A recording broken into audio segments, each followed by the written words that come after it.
대법원장의 사람이 이렇게 도망을 치냐? 창피하질 않아? 아니 승인을 하는 사람 누구예요? 출입 승인하는 사람.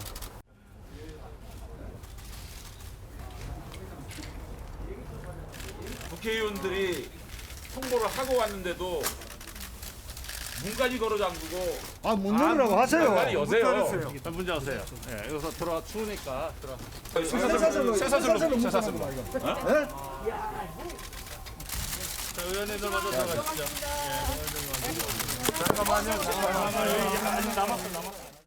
우리 당에서는 김명수 대법원장이 무자격자로서 즉각 사퇴해야 마땅하다고 생각하고 그 점을 요구했으나 아직 본인의 마음이 그쪽으로 가 있지 않은 것을 확인했기 때문에 더욱 확실하게 그 사퇴의 결과를 얻어낼 수 있도록 진상조사를 계속하고 필요한 모든 조치들을 취해 나갈 것입니다. 이상입니다. 아니 뭐 최소한의 법관의 양심이 있으면 사퇴하겠죠. 네, 임성근 판사에 대한 탄핵 소추안 국회 문턱을 넘었는데요. 지금 임 판사에 대한 탄핵 과정에서 김명수 대법원장 거짓 해명 논란, 지금 사법부 문제가 수면 위로 떠올랐습니다. 과연 대법원장 탄핵 문제에 대해서 여야는 어떤 시각을 갖고 있는지 이 문제부터 짚어보겠습니다. 장 소장님, 네. 지금 야권의 속내도 굉장히 복잡한 것 같아요. 야권은 김명수 대법원장 탄핵해야 된다라는 생각을 하고 있습니다. 네. 거짓말하는 대법원장이 사법부의 신뢰를 담보할 수 있느냐, 국민의 신뢰를 담보할 수 있느냐라는 부분에 대해 지적을 하고 있는 거죠. 야권 같은 경우에는 임성근 부장과 관련해서는 네. 탄핵 잘 됐다 이런 식의 표현을 하고 있는데 기본적으로 대법원은요, 그다음에 판사는요, 국민의 신뢰, 사법을 보호하는 최고의 보루입니다. 네. 그 보루의 역할을 하지 못한다라고 평가받는 대법원장, 과연 그 직을 제대로 수행할 수 있느냐 의심이 커가고 있다라고 네. 말씀드립니다. 현 변호사님, 네. 지금 여당 입장은 좀 다르죠? 그렇죠. 왜냐하면 김명수 대법원장이 뭐 거짓말을 했느냐 논란은 있을 수는 있는데요. 네. 그리고 우리가 뭐 탄핵 사유라는 게 중대한 헌법 법률 위반이거든요. 그러니까 법률 위반이는 뭐 법 위반 내용은 아니겠죠. 그러니까 윤리적 도덕적 문제지 네. 헌법이나 법률 위반 문제는 아닌 것 같고요. 이 녹취록 문제가 저는 뭐 나올 때마다 얘기하는데요. 그날 아마 대화는 한 2시간 정도 했다는 거 아닙니까? 네. 녹취록 몇 분 안 돼요, 공개한 게. 근데 우리가 녹음을 할 때는 분명 그 녹음하는 사람의 의도가 들어가게 돼 있습니다. 그래서 재판할 때도 항상 보면 녹취록을 다 내라 그래요. 다 들어봐도 또 약간 의문점이 있습니다. 왜냐하면 네. 자연스럽게 누가 제3자가 녹음하는 게 아니라 누군가 의도를 갖고 녹음할 때는 다 들어봐야 되는데 일부만 가지고 내 얘기한 거라 제가 보기에 아마 그날 대화의 주된 점은 한쪽은 사퇴하겠다. 네. 한쪽은 재판 중이고 징계절차도 남아 있고 탄핵도 할 수 있는데 사퇴하면 맞느냐 이 얘기했을 것 같아요. 제 네. 상상에는. 그렇다 본다 그러면 아마 그런 취지에서 나온 얘기 중에 일부만 가지고 얘기하기는 좀 곤란하다고 보고 있습니다. 말씀하신 대로 도대체 법원이 어쩌다가 이 징계까지 왔는지 뭐 녹취를 하고 또 공개를 하고 또 해명은 또 대법원장이 거짓 논란에 휩싸이고 이제는 공은 헌법재판소로 넘어간 거죠. 그렇죠. 지금 네. 아마 임성근 부장판사는 저는 아마 좀 각하될 가능성이 높다고 봐요. 네. 각하 가능성. 왜냐하면 이게 사퇴 2월 말까지 끝나버리기 때문에요. 네. 아마 법원 헌재 같은 경우에 우리 사법부가 기본적으로 뭐 법원에서 하는 일이나 아니면 어떤 사건 해결에서 아주 적극적으로 나서지는 않습니다. 우리나라 네. 사법 분위기가 미국과 좀 달리요. 약간 보수적이거든요. 약간 소극적이에요. 그러면 아마 임기가 끝났는데 뭐 이거를 탄핵할 필요가 있겠냐 이럴 가능성이 높다고 보고요. 근데 다만 아마 임성근 부장판사의 이 했다는 일이라는 것 자체가 재판에 관여한 거잖아요. 네. 그러니까 형사재판에서는 이런 식으로 한 거예요. 직권, 형식적인 권한이 있고 직권을 남용해야 되는데 형사수석부장은 재판부에 관여할 형식적인 권한이 없다. 네. 그래서 무죄다라는 거예요. 참 재미있는 판결이죠. 그러니까 네. 실제로는 관여했지만 형식적인 권한이 법적인 권한이 없기 때문에 무죄다라는 건데 저는 뭐 이 판결 자체도 납득이 안 되기 때문에 아마 헌재에서는 이 재판 관여한 것 자체는 좀 헌법 위반이다. 맞다. 하지만 임기가 만료돼서 퇴직했기 때문에 실익이 없다. 이렇게 해서 아마 각하할 가능성이 높다고 봅니다. 근데 민주주의는 견제와 균형입니다. 저는 이 대법원장의 말씀 중에 가장 크게 문제되는 것은 정치 쪽을 살펴봐야 한다라는 발언 같아요. 판사가요, 법률과 양심에 따라 재판하고 판단하면 되지 왜 정치 쪽을 판단합니까? 네. 그러면요, 견제와 균형 이 원리가 깨집니다. 그냥 정치, 특히 집권 여당에 예속되는 사법부가 아니냐라는 비판으로부터 자유로울 수가 없습니다. 탄핵한다고 설치고 있는데 내가 당신 사표를 못 받아주겠어. 이것이 과연 대법원장이 할 말입니까? 네. 저는요, 이 부분 같은 경우에는 헌법에 수호할 수 있는 사람이냐 아니냐 이런 논리로 쳐다봐야 한다라는 생각이 듭니다. 네. 너는 녹취를 했으니까 너는 나쁜 사람이고 너는 탄핵감이야. 이거보다 이거는 어쨌든 법에 위반된 건 아니잖아요. 녹취한 거는. 그 부분에 대해서 대법원장이 거짓말을 했다. 사실과 다른 얘기를 했다. 이 부분이 더 큰 문제다라고 말씀드립니다. 네. 조금 추가를 하면요. 사실은 그 당시에 지금 아마 대법원 얘기에는 뭐 수사 중에 통보를 받으면은 사퇴를 못 받게 돼 있는데 그 얘기 연장하면요. 네. 형사재판 진행 중에는 사퇴하지 말라는 거예요. 그리고 내부 징계 절차도 견책을 받았는데 이분이 또 이의제기를 했거든요. 재판을 네, 했거든요. 내부 징계 절차도 안 끝났고 형사재판도 안 끝났어요. 물론 탄핵은 그 당시에 얘기는 뭐 되고 있었지만 진행된 건 아니죠. 근데 형사재판 중이고 내부 징계 절차 중인데 사퇴를 만약에 받아주면 되느냐. 이 문제가 더 중요한 문제예요. 저는 아마 당연히 대법원장 입장에서는 받아주면 안 된다라고. 근데 그 얘기는 당연한 게 왜냐면 사실은 그렇게 지금까지 법조계에서는 검사든 판사들이 어떤 뭐 술접대든 이게 문제 됐을 때 그냥 사표 내고 나가서 그냥 변호사 해버렸거든요. 네. 그냥 징계 절차 같은 게 안 거치면 그래서 징계를 받거나 탄핵을 받으면 뭐 3년이든 5년 변호사를 못 해요. 근데 그냥 사표 내서 나가버리면 아무 제한이 없거든요. 징계 절차도 끝나버리고 네. 그렇게 하지 말라는 거였어요. 저는 뭐 그 결정 자체는 옳다라고 봅니다. 그럼 변호사님, 그러면 헌법이나 법률에 판사는 정치 쪽 분위기, 정치 쪽을 살펴보고 판단해라라는 규정이 있습니까? 그런 규정 그런 없죠, 거 당연히. 없잖아요. 그 얘기를 하는 게 아니라요. 저는 그러니까 지금 예. 그 사표를 받느냐 안 받느냐 문제도 우리가 그냥 법 조문을 해석하는 게 아니라 그냥 받게 돼 있으면 받는 게 맞다. 다른 고려 없이 탄핵한다고 설치니까 내가 네 사표 못 받아주겠어. 이런 식의 말을 하는 게 잘못됐다라고 저는 지적을 하는 거예요. 네. 그러니까 그 얘기는 2시간 중에 아마 공개된 것 중에 일부일 테고 그것도 큰 추측이잖아요. 틀에서는 큰 틀에서 보면 사표를 내려는 사람과 사표를 내지 말아라, 못 받아주겠다라는 사람의 대화했다는 것이고 네. 큰 틀에서 보면 사표를 안 받아주는 게 맞는 상황이었다라고 얘기하는 것이죠. 만약에 각하가 될 경우에 그 정치적 파장이 상당히 있을 텐데 그에 따라서는 어떤 판단들인지가 좀 궁금하고 또 하나는 헌정사상의 초유의 판사 탄핵이 과연 민심에 어떤 좀 영향을 줄 것인지 이건 배 대표님이 좀 진단해 주실까요? 네, 이게 헌법재판소에서 어떤 판결이 내려질지는 모르겠습니다. 네. 그런데 헌법재판소에서 이제 퇴임을 하기 때문에 실효성이 없다 이렇게 판단하고 각하를 하게 될 경우에는 탄핵을 추진했던 것에 대해서 또 후폭풍이 일어날 수도 있거든요. 네. 이럴 것이 예상되는데 왜 굳이 무리하게 여야 간 충돌까지 발생하면서 탄핵을 추진했을까? 또 한편으로는 아직까지 헌법재판소가 또 인용을 하고 심판을 내릴 가능성도 다분히 있습니다. 왜냐하면은 실질적으로 퇴임은 하지만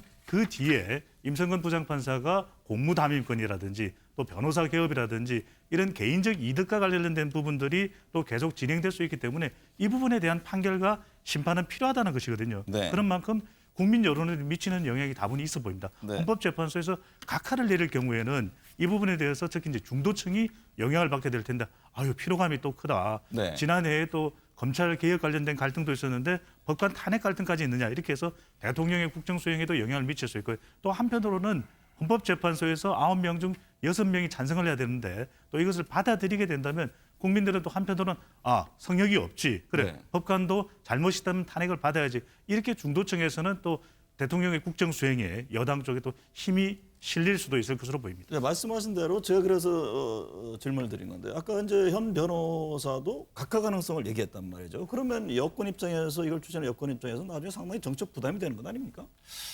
뭐 유리하진 않죠. 당연히 지지율이라든지 아니면 선거 앞둔 국면에 저는 뭐 유리한 이슈라고는 안 보라고 봅니다. 왜냐하면 이게 사실은 좀 일찍 됐어야 되거든요. 네. 작년에 아마 한참 논의될 때 뭐 기소되고 아니면 사법농단 수사하고 이럴 때 사실 됐어야 되는데 좀 늦은 감이 있어요. 제가 보기엔 늦은 감이 있는데 근데 또 이게 어쨌든 그러니까 형사 수석 부장이 뭐 형식적 권한은 없지만 어쨌든 재판에 관여하는 행위 이거를 그대로 둬야 되느냐. 네. 이게 어찌 보면 저는 뭐 김명수 대법원장을 조금 어찌 보면 원망하고 싶어요. 왜냐하면 내부 징계라든지 이런 것들을 좀 제대로 했어야 되는데 네.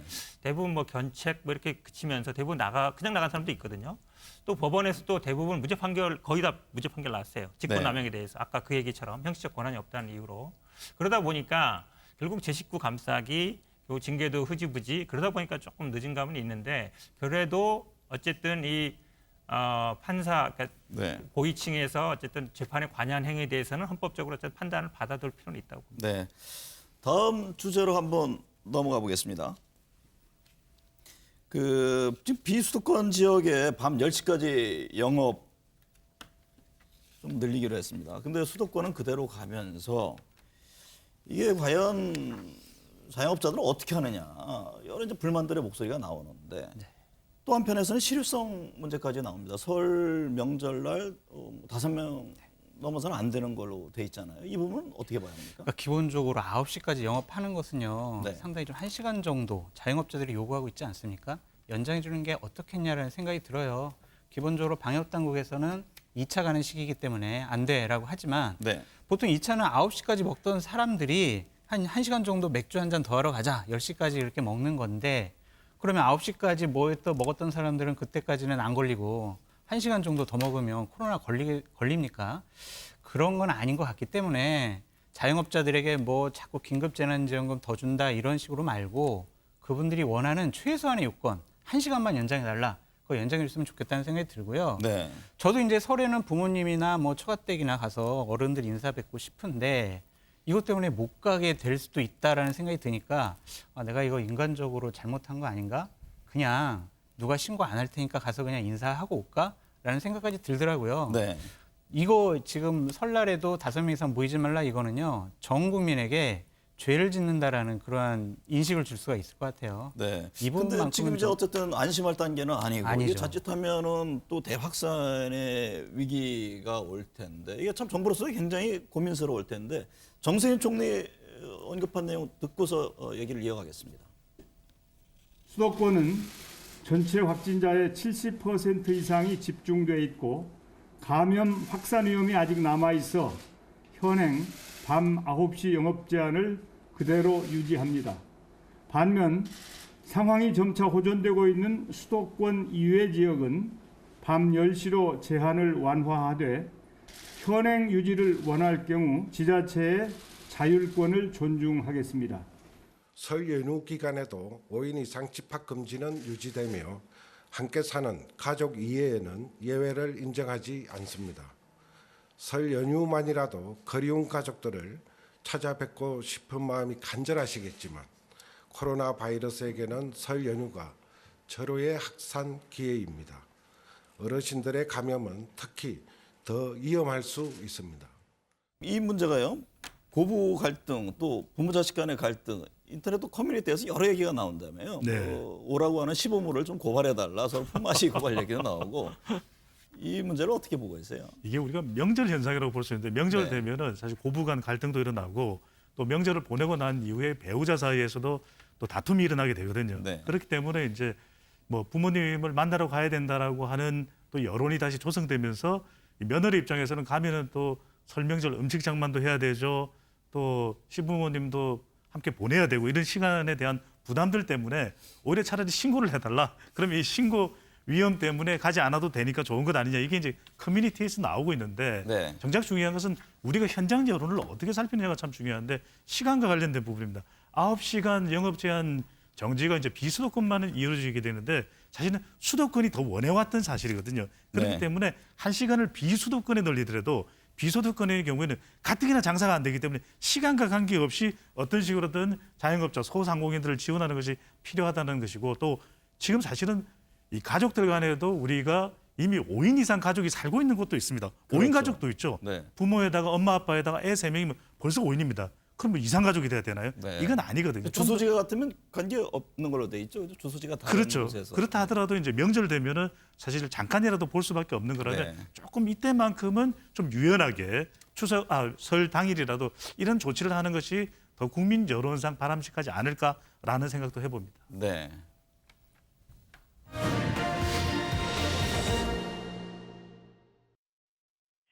저는 금태섭 의원하고요 대화를 하고 싶습니다. 네. 왜냐하면 금태섭 의원이 뭐 예를 들면 그동안에 당에서 남들이 하기 어려운 이야기들을 많이 해서 공격도 많이 받았지만 네. 또 그러한 것들이 저희가 그러한 것들을 우리가 보듬고 가야 하는 품이 넓은 민주당의 모습을 보여주는 것도 저는 네. 굉장히 중요하다라고 생각합니다. 저는 국민의당 안철수 후보에게 양 당의 경선이 진행되는 기간 동안 단일 후보 선출을 위한 제3지대 경선을 제안합니다.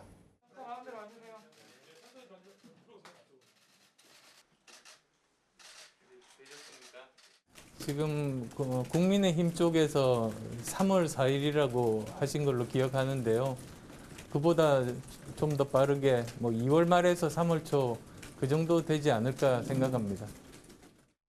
네, 오늘이 2월 7일이니까 딱 2달이 남았네요. 서울시장, 부산시장 보궐선거 2달 앞으로 다가왔는데 최근 서울의 경우에 여론조사를 보면은 여야 유력 후보 간 대결에서 박영선 더불어민주당 후보 경선 후보죠. 승리하는 것으로 나왔습니다. 네. 지금 이 상황을 어떻게 봐야 합니까?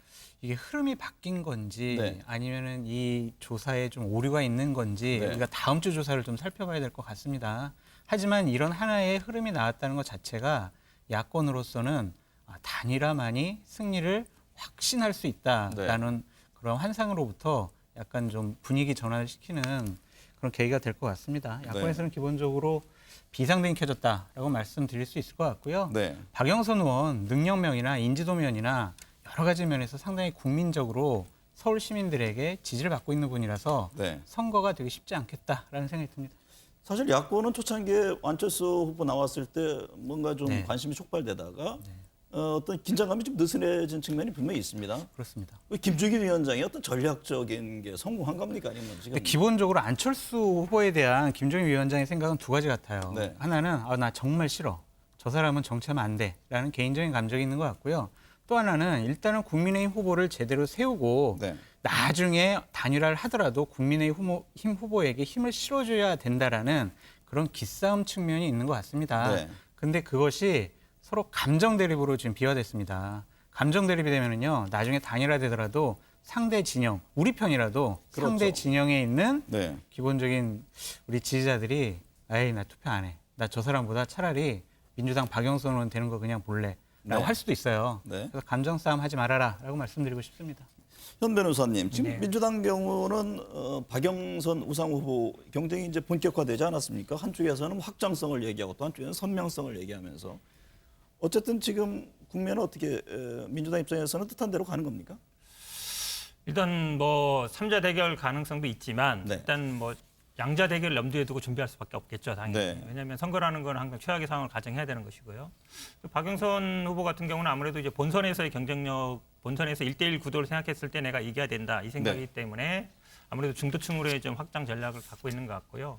우상 후보 같은 경우는 이제 당내 경선에서 일단 이겨야 된다. 이게 네. 좀 더 급하죠. 왜냐하면 여론조사 인지도에서도 그렇고 또 박영선 의원 같은 경우에는 10% 가산점이 있습니다. 네. 본다 그러면 좀 불리한 입장이니까 경선에서 이기려면 아무래도 당원들의 지지를 좀 더 받아야 되겠다. 네. 이런 입장인 것 같습니다. 배 대표님, 네. 앞서 이제 장 수장님 말씀대로 이게 국면이 바뀐 건지 지금 여론의 흐름을 어떻게 봐야죠?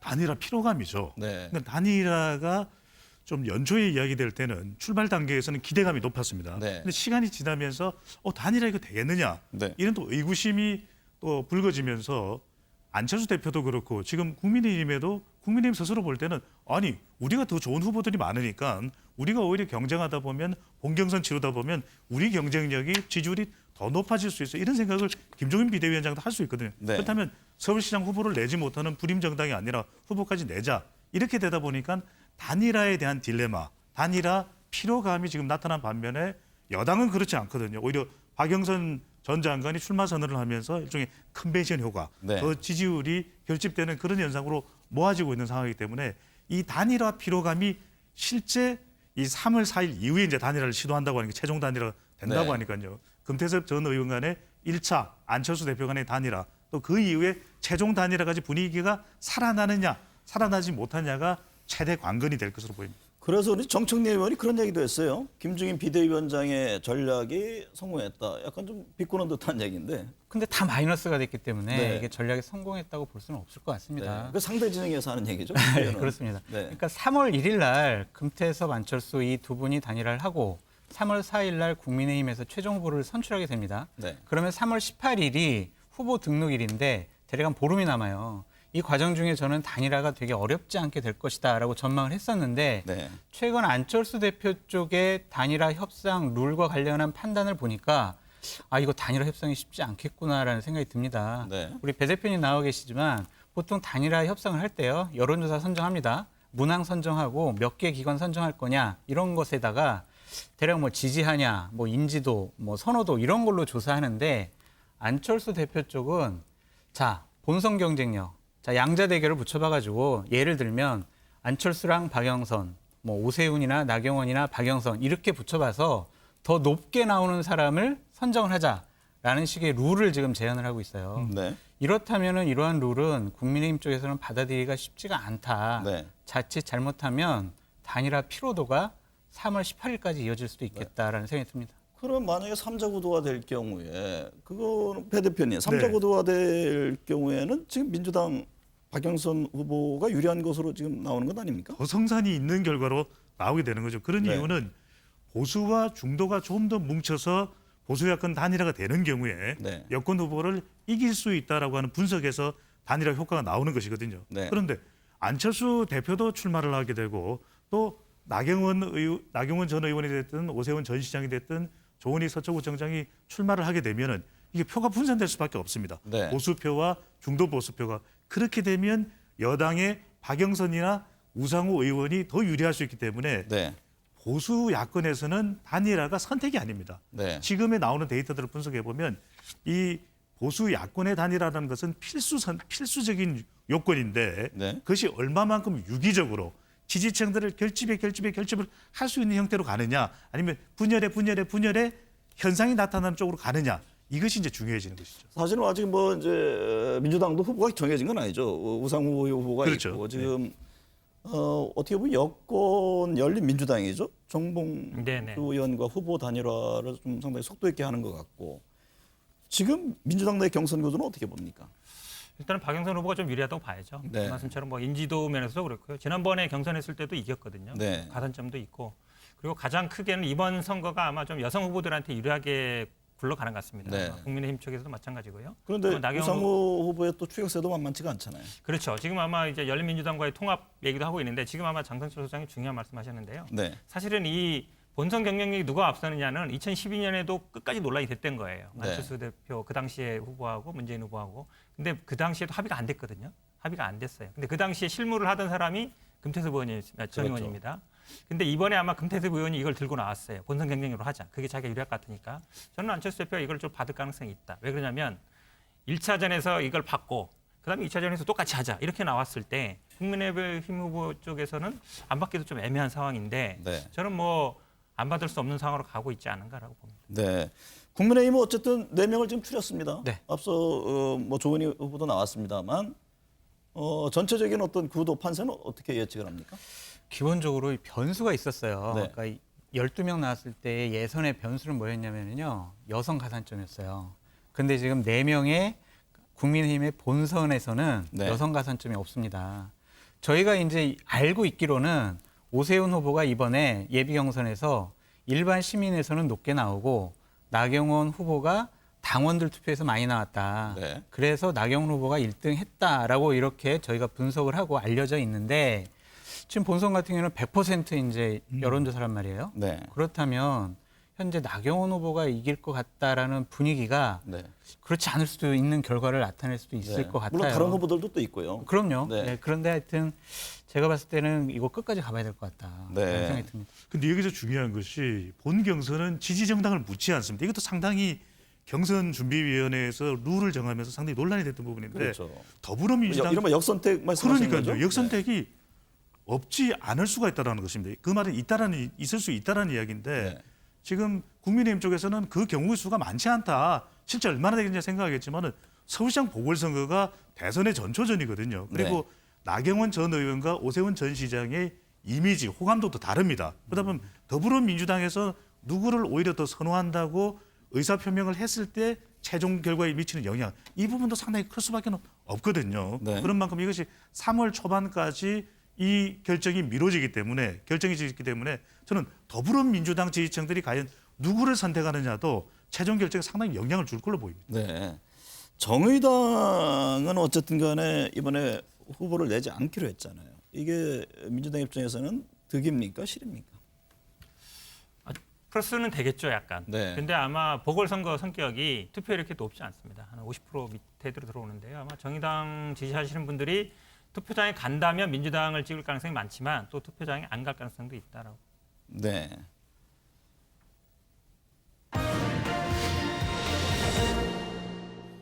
지금 이재명 지사 대선 후보 지지율 보면은 갤럽에 27% 지금 줄곧 1위로 나오고 있는데 전 지역에서 골고루 상승세를 타고 있습니다. 보수 텃밭인 TK에서도 상승이 되고 또 윤석열 총장까지 눌렀다 이런 여론조사도 있는데 우선 배 대표님, 네. 이 대세론이 형성이 된 건지 아닌지 이거에 대한 의견이 분분합니다. 대세론인지 아닌지가 궁금한 단계입니다. 지금 네. 단계가. 그런데 한 20년 전간 가까이 데이터를 분석해왔던 저에게 물어보신다면 저는 대세는 아니다 아직. 네, 아직은 왜냐하면은 이러다, 네. 대세가 되려면 세 가지 조건이 필요합니다. 자기가 소속된 정당의 지지층에서 50% 이상, 네. 그리고 자기의 정치적 성향 응답층에서 50% 이상, 또 중요 지역 기반에서 50% 이상인데 아직 어떤 조사에서도 호남 50% 이재명 지사가 이상, 또 네. 더불어민주당 지지층 50% 이상, 진보층 50% 이상 동시에 없습니다. 그 이야기는 대세에 상당히 가까워져 가고 있는 단계인만은 분명하지만 네. 아직 시간도 많이 남아 있습니다. 네. 1년여 이상. 그런 만큼 대세에 가까워지겠구나 하는 그런 기대감을 지지층에서는 가져볼 수 있을지 모르겠지만 대세는 아닌 걸로 보입니다. 네. 장 소장님. 네. 이제 보수층에서도 상승하는 것을 보면은 이른바 이재명식의 실용주의가 영향을 주고 있는 것이냐 이 부분에 대한 해석들도 분분합니다. 기본적으로 이재명 지사가 뭔가를 할 수 있다라는 그런 네. 인정을 받는 것 같아요. 그러니까 지금 이낙연 대표 같은 경우는 저는 이런 식으로 비유하고 싶어요. 문재인 대통령의 나라와 이낙연이 꿈꾸는 나라가 같다면 네. 과연 국민들이 저 사람을 뽑았을 때 뭐 변화가 있을까? 라는 생각을 가질 것 같습니다. 네. 현재 상황에 대해서 불만과 변화를 바라고 있는 많은 국민들 같은 경우엔 이재명 지사가 저렇게 좀 리더십을 갖고 밀어붙이기 식으로 여러 가지 일들을 처리하긴 하는 것 같지만 네. 그래 뭔가 좀 바꿀 것 같아. 나 어렵고 힘든 상황인데 저 사람이 뭐 긴급재난지원금도 주잖아. 뭔가를 바꿔줄 수 있을 것 같다라는 변화라는 포인트에 지금 점수를 주고 있다라고 생각이 들고요. 네. 저는 기본적으로 눈덩이 효과라고 말씀드리고 싶습니다. 당분간은 이재명 지사의 현재 지지율은 요 정도 수준이거나 아니면 30%를 넘어서는 여론조사가 더 나올 수 있다라고 보여지는 게요. 네. 언론의 집중도가 상당히 높아졌습니다.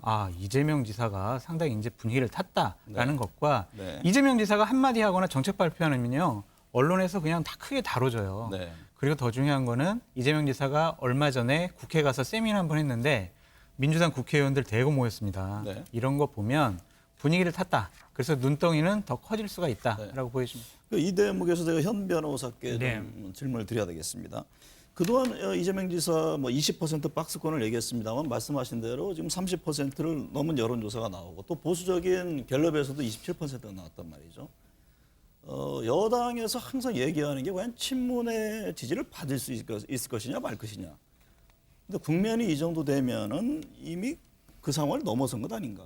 또 이런 질문들이 있습니다. 아직 완전히 넘어선 것 같지는 않고요. 근데 네. 아마 고민하는 것 같습니다. 그러니까 네. 지금 말씀하신 것처럼 아마 결국 국회의원들이 어떻게 움직이느냐가 중요하잖아요. 그러니까 아마 국회의원들 중에도 경기도권 중심으로는 많이 움직이는 것 같고요. 원래 또 친한 의원들이 몇 분 있거든요. 네. 움직이는 것 같은데 저는 근데 그래도 이재명 지사가 최근에는 예전에 같으면 SNS상에서 굉장히 세게 썼어요. 탄핵 얘기 나왔을 때도 저는 분명히 반대한다 쓸 것 같았는데 언급 안 했거든요. 네. 또 지금 재난지원금 관련해서도 약간씩 붙고는 있지만 예전처럼 아주 세게 강력하게 붙고 있지는 않아요. 네. 그거는 조금 어찌 보면 본인 스스로 약간 앞서가고 있다라고 네. 생각하는 것 같습니다. 결국은 아마 당내에서 어느 정도 지지를 확보하느냐 문제인데요. 뭐 제가 보기엔 경기도권 중심으로 이렇게 의원들이 아마 자체적으로 모이는 것 같고 또 지지 네. 세력이 형성되는 것 같습니다. 이거는 근데 시간이 좀 걸릴 문제다. 근데 당내 여론도 국민의 여론 지지 흐름과 또 별개로 갈 수는 없는 문제 아닙니까? 그렇죠. 네.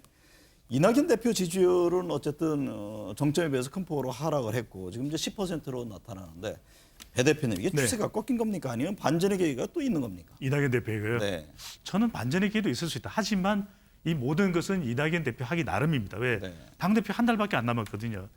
당대표로 있는 동안에는 신중 낙연 좋습니다. 하지만 모든 역량은 선거에 끌어부을 수밖에 없고 끌어부어야 된다. 왜냐하면 선거에 영향력을 가지지 못하는 당대표의 평가는 상당히 야박해질 수밖에 없습니다. 네. 그렇기 때문에 서울시장과 그리고 부산시장 선거에서 이길 수 있는 아니면 근소한 초로 치더라도 그래도 당대표만큼은 최선을 다했다. 그런 평가를 받을 수 있는 효과는 누릴 수 있는 전략을 펼쳐야 되고요. 그다음에 중요한 것이 3월 9일까지 신중 낙연이라면 당대표로 떠나고 난 다음에는 추상 낙연이 돼야 된다. 네. 그러니까 결국 유권자들은 아주 선이 굵은 사람에게 시선이 가게 마련입니다. 그렇다면 네. 과연 추상 낙연이 원하는 아까 장성철 평론가에서 너무 말씀을 잘해 주셨는데 그 이야기는 뭐냐? 문재인 대통령 플러스 알파가 뭔가 네. 이낙연 대표가 보여줄 수 있는 이 추상함, 추상 낙연으로서의 미래 계획을 좀 더 뚜렷하게 보여줄 수 있느냐가 가장 중요한 단계겠죠. 그래서 그런지 지금 이재명, 이낙연 두 주자 간의 공방도 치열한데 이재명 지사가 어제죠. 이낙연 대표에 대해서 시대적인 열패의식을 버려야 된다 이런 지적을 했습니다.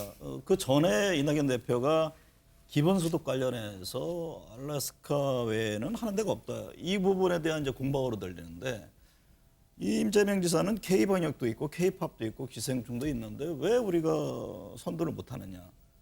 지금 여권 안에서는 어떻게 그 부분을 좀 뭐 재밌게 보고 있습니까? 이게 아니면? 제가 보기엔 아마 대선 경선 과정에서 붙을 쟁점이 벌써 붙은 거예요. 네. 왜냐하면 이재명 지사가 그러면 기본소득 가장 큰 어찌 보면 정책이잖아요. 네. 기본주택, 기본소득이 나오고 있는데 기본소득은 다른 나라는 하는 거 없다. 알래스카 예전에 아시겠지만 이제 석유 나올 때 그걸 나눠주고 그랬었거든요. 근데 네. 다른 나라에서 또 뭐 스웨덴이든 스위스든 실험한 적은 많습니다만 국가적인 차원에서 한 적은 없거든요. 근데 저는 뭐 이 논란은 나쁘지는 않다고 봅니다. 왜냐하면 선별이냐 보편냐도 당내에서 이루어지고 당내라기보다는 당대표나 아니면 뭐 부총리 간에 이루어지고요. 그다음에 사실은 기본소득 찬성 반대도 당내에서 이루어집니다. 결국은 모든 논란이 당내에서 이루어지는 거는 뭐 민주당 입장에서는 나쁜 건 아니다라고. 윤석열 총장은 이 추미애 장관이 퇴장한 이후에 네. 지지율이 이제 한 자릿수까지 나와요. 이 보수층이 과연 어떤 선택을 할 것인지 이게 굉장히 좀 고민스러울 것 같아요.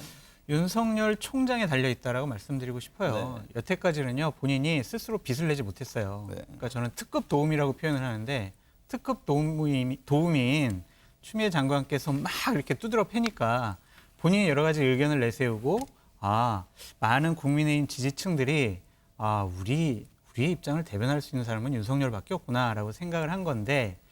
이제는 특급 도우미가 없어졌습니다. 그래서 네. 저는 윤석열 총장 지지율이 이제 높아지거나 아니면 더 나올 수 있는 것은요 스스로 노력을 해야 된다라는 것이고 중요한 것은 또 박범계 신임 법무부 장관이 또 어떠한 역할을 할 것이냐, 네. 추미애 장관 같은 역할을 할 것이냐 아니면은 애써 무시하고 이미 여권에서는 정리가 된 것 아닙니까? 지난번에 문재인 대통령이 윤 총장은 문재인 정부의 검찰총장이다. 그 한마디로 정리한 거 아닙니까? 그러니까 그 한마디 하면서 지지율이 이렇게 많이 하락하기 네. 시작을 했어요. 그러니까 박범계 법무부 장관도 비슷한 스탠스를 취할 것인지 아니면은 검사 이제 인사 문제 가지고 계속 부딪힐 건지 또한 이제 울산시장 선거 개입 사건과 관련해서 또한 원전 사건과 관련해서 어떠한 대응을 서로 할 것인지에 따라서 윤석열 총장의 지지율은 좀 등락이 있을 것 같다라는 생각이 듭니다. 배 대표님, 네. 윤석열 총장이 대권 도전을 선언하면은 지지율이 다시 치고 올라갈 가능성이 있습니까? 약간의 효과는 있겠죠. 네. 하지만 그동안 윤석열 총장의 지지율을 끌어올렸던 것은 이른바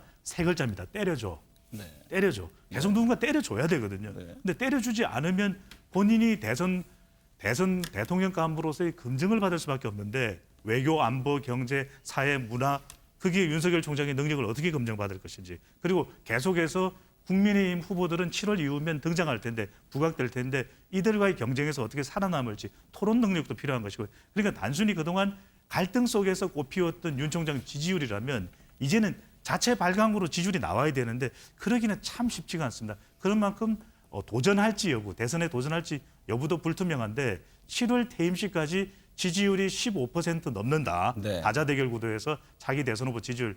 그렇다면 한번 좀 생각해 볼 겁니다. 그러면 한 자릿수가 된다면 접을 가능성이 더 클 걸로 보입니다. 네. 여권 원로이자 원로 친노죠. 그 유인태 전 수석이 지난번에 586 세대가 여러 등장할 것이다. 이제 이른바 이제 제3 후보론과 같이 맥을 하는 얘기인데 지금 사실은 이재명 지사도 세대는 586인데 아마 이광재 의원이라든가 이인영 장관, 뭐 김경수 지사, 김두관 의원 등등을 염두에 두는 것 같아요. 실제 그 부분에 대해서 여권에 좀 논의가 있습니다. 근데 뭐 586은 나이로만 따지는 건 아니죠. 그 네. 당시에 뭐 전대 의장을 했거나 지금 어찌 보면 586 의원 대표로 할 수 있는 사람이 3명 있죠. 임종석, 우상호, 이인영인데요. 우상호 의원은 어쨌든 지금 서울시장 나왔고 네. 이인영 장관도 근데 뭐 남북 대화라든지 뭔가 성과를 내지 않은 상태에서 중간에 나오긴 쉽지 않아요. 아마 임종석 전 의원이 가능성이 많다고 보는데 네. 사실은 이게 뭐 본인 스스로 모인다고 되는 것도 있지만요. 아마 대선 주자가 되는 거는 본인 스스로 한 5%라든지 아니면 뭐 10% 5에서 10% 쓰던 그 지지율은 본인 스스로 얻어야 되거든요. 그러니까 네. 이게 누가 띄운다고 되는 거 같지는 않습니다. 본인 네. 스스로 어느 정도 지지율을 확보하느냐가 관건이 될 것 같습니다. 이 와중에 황교안 전 대표가 지금 대담집을 내놨습니다. 나는 죄인입니다. 이런 제목인데 뭐 한편에서는 대권 행보에 시동을 거는 것 아니냐 그런 얘기들이 나옵니다. 대권 행보를 하고 싶겠죠. 네. 하고 싶으니까 저러한 책을 내고 저렇게 정치적인 메시지를 던지는 건데 저희가 한번 총선 때를 생각을 해보자고요. 그때 총선 참패 뭐 여러 가지 원인이 있었지만 네. 황교안 리스크가 가장 컸습니다. 저도 이제 뭐 야권 우파를 지지하는 사람인데 매일 아침에 황교안 대표가 오늘은 실수를 뭐 할까 그런 걱정을 그때는 했어요. 항상 걱정을 했습니까? 네, 그런 걱정을 했어요. 네. 실수하지 않은 정당이 그래도 이긴다라고 생각을 했는데 여러 가지 정책인 판단이나 메시지에 있어서 실수했다라는 생각이 들거든요. 저 한번 책 표지 한번 보십시오. 나는 죄인입니다라는 제목인데 네. 저 얼굴 사진이 죄인의 사진입니까? 네. 고개를 숙이거나 그렇게 지적하시니까 또 보니까 또 그러네요. 얼굴 뭐 좀 겸손하게 했어야지 저렇게 네. 고개를 이렇게 위를 보시는 건데 저런 것부터가 좀 잘못된 선택이 아니냐는 생각이 들고요. 걱정되는 것은 황교안 대표가 정치적인 발언이나 행보를 계속 할 때마다 국민의힘 야권 쪽에서는 서울시장에 악재와 리스크가 하나가 더 생겼다라고 네. 보여집니다. 근데 또 재밌는 표현 중에 그 윤석열 총장에 대한 것도 있더라고요. 네. 강단 있는 사람이다. 그러면서 어려움을 겪으면 도와주겠다. 이건 어떻게 해석합니까? 직설적으로 말씀드려서요. 네. 저러면 윤석열 총장 지지율 더 떨어질 것 같습니다. 그렇습니까? 황교안 대표가 어떠한 정치력과 지지 기반을 갖고 윤석열 총장을 도와준다는 것이 아니라 법조인 후배니까 도와준다고 했는데 그럼에도 불구하고 그냥 나서지 않으시는 게 더 도와주는 것 같다라고 말씀드려요. 아주 우리 장 소장님이 시니컬하게 지적을 하시는데 두 분 웃으셨어요? 우리 배 대표님 어떤 입장이세요? 실제 그럴까요? 저도 남아야 되는 선거가 있는 것이거든요. 네. 지난 총선거에 황교안 대표는 정말 기회였습니다. 네. 그런 만큼 일각에서는 그런 이야기를 했거든요. 총선 이후에 등장하는 것이 어떠냐. 하지만 그 조언을 뿌리치고 2019년 2월 달에 당대표가 되면서 오롯이 모든 평가를 다 받은 셈이거든요. 저도 남지 않는 선거였다면 과연 어떤 도약대가 있을까 네. 궁금해질 수밖에 없어 보입니다. 그래서 그런지 또 허경영 국가혁명당 대표인가요? 서울시장 출마를 하겠다는데 선거 때만 되면 이분이 회자가 되는데 배 대표님 이게 본인도 여론조사에 넣어달라는 건데 여론조사 업체들 입장에서 이게 가능합니까? 넣을 수도 있겠죠. 네. 하지만 안 될 가능성이 더 높아 보입니다. 네. 진지해야 하니까요. 네. 오신환 예부 후보가요. 나경원 전 의원의 결혼수당 1억 원 공약에 대해서 나경원인가 나경영인가 네. 이 허경영 씨를 다시 소환했습니다. 그러니까 이게 비꼬고 조롱한 건데 네. 같은 당 후보들끼리 지금 경선을 하고 있는데 이런 식의 공격은 좋지가 않아요. 자, 당신의 이 공약은 이러이러한 측면에서 좀 불합리하고 좀 현실성이 없어라고 지적을 해야지 저런 식의 자극적인 단어를 끌어다 쓰니까 희화가 돼버렸잖아요. 네. 이것은요 아무리 뒤처지는 후보가 앞서가는 후보를 공격한다라는 판단하에 이런 말을 했지만 단어가 주는 자극적인 표현 때문에 이 부분으로 모든 것이 뒤덮입니다. 네. 이러한 선거운동 캠페인은요 결코 도움이 되지 못한다라고 말씀드려요. 네. 정세균 총리 최근 이제 공부 모임 재개를 하고 뭐 이광재 의원도 국민의힘에서 얘기하는 해저 터널 이게 상당히 적극적인 비판을 했습니다. 그래서 두 분이 사실은 본격적인 대선 행보를 하는 것 아니냐 이런 해석들인데 여의도에서도 그렇게 보고 있습니까? 그렇죠. 왜냐하면 정세균 총리는 뭐 항상 얘기해왔죠. 내가 네. 할 일은 없든 이거밖에 없다라는 얘기가 있고요. 이광재 의원 같은 경우에도 아시다시피 옛날에 여시제 하면서 연구 모임을 계속 해왔거든요. 네. 정치적으로 승부를 걸어보겠다라는 것이라 아마 두 분 모두 아마 준비를 하고 있는 것으로 알고 있고 할 것으로 보고 있습니다. 네. 배 대표님, 네. 여론의 어떤 변곡점은 역시 이제 재보궐선거가 남았을 그렇죠. 텐데 그 네. 외에 또 뭐가 있을까요? 가장 크게 영향을 줄 수밖에 없는 첫 번째 변곡점은 4월 보궐선거 네. 결과가 될 수 있는데 앞서 이제 현군택 대변인께서 말씀하셨던 대로 정세균 총리가 가장 큰 변화를 맞게 될 것으로 보입니다. 네. 보궐선거 결과에 따라서 이낙연 대표의 지지율이 어떻게 되느냐에 따라서 정세균 총리와 상당히 지지 기반이 겹치거든요. 그런 만큼 이낙연 대표가 반등한다면 기회가 좀 좁아지겠지만 이낙연 대표의 지지율이 더 내려간다면 그 기회는 고스란히 정세균 총리 쪽으로 갈 가능성이 상당히 높고 그 이후부터는 사실 특별한 변곡점은 없습니다. 이제 보궐선거가 끝나고 나면 본격적인 대선전에 접어들기 때문에 굳이 들자면은 한 7월경 네. 윤석열 총장의 이제 거취가 최종 이제 결정되는 7월에 또 한 번의 변곡점이 있을 것으로 보입니다. 민주당에서 준학 야명 이런 얘기가 있습니까? 낮에는 저도 언론에서 이낙연 대표, 그러니까 아까 밤에는 말씀드린 이재명 것처럼 지사 뭐 이런 얘기 같은데요. 그러니까 아마 이재명 지사가 이제 그러니까 그동안 이제 모임을 해오긴 해왔어요. 근데 네. 이분들을 아마 이제 외부로 오픈하느냐 안 하느냐 이게 관건이었던 것 같은데 최근의 추세를 보면 뭐 SNS 사진도 올리고 모임 네. 이제 여의도뿐만 아니라 이제 뭐 경기도 내에서도 모이고 이런 걸 보면 아무래도 이제 뭐 지지율이 앞서기 때문에 특히 뭐 경기도권에 있는 의원들은 많이 좀 흔들리고 있지 않냐라고 보고 있습니다. 네.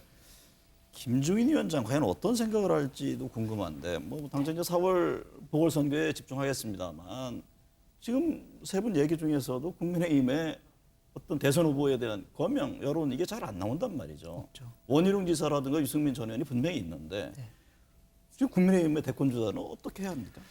기본적으로 김종인 위원장 생각은요. 국민의힘 가지고는 안 돼라는 생각을 갖고 있다라고 보여집니다. 네.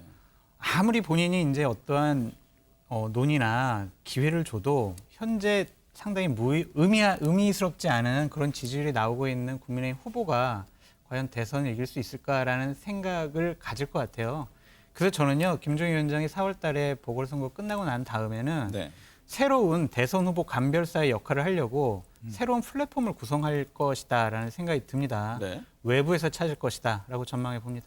근데 그동안에 이제 뭐 기업인 얘기도 많이 나왔고 했습니다만 과연 현실적으로 좀 이루어지질 않고 시간상 여러 조건상 과연 가능하겠느냐 이런 질문이 있지 않아요? 시도를 해봐야 될 텐데요. 결국에는 윤석열 총장을 빼놓고는 네. 야권 후보군을 어떻게 세팅할 수가 없을 거라는 생각이 들어요. 일정한 지지를 받고 있습니다. 그 사람을 무시할 수는 없죠. 그렇다면 윤석열에다가 어떠한 사람들을 더 붙이고 더 빼고 이러한 작업을 김종인 위원장이 하지 않을까. 그냥 국민의힘 후보 같은 경우에는요. 그냥 직설적으로 말씀드려서 의미가 없어요. 네. 아무리 노력을 해도 오르지 않습니다. 윤석열 총장 지지율 빠지더라도 국민의힘 후보 지지율 안 오르잖아요. 네. 그렇다면은 새로운 길을 찾아야 한다라는 것이 김종인 위원장 생각 같아요. 네. 오늘 세 분 진단 잘 들었습니다. 네, 법관 탄핵과 녹취록 공개, 대법원장의 거짓 해명 논란으로 사법부의 권위가 땅에 떨어졌습니다. 신뢰 역시 무너졌습니다. 사법부의 민낯이 드러난 것일까요? 존경과 존중, 또 권위와 신뢰는 대한민국 어디에서 찾을 수 있는 것인지 근본마저 흔들리는 징계까지 이른 것은 아닌지 우려스럽습니다. 시청해주신 여러분 감사합니다.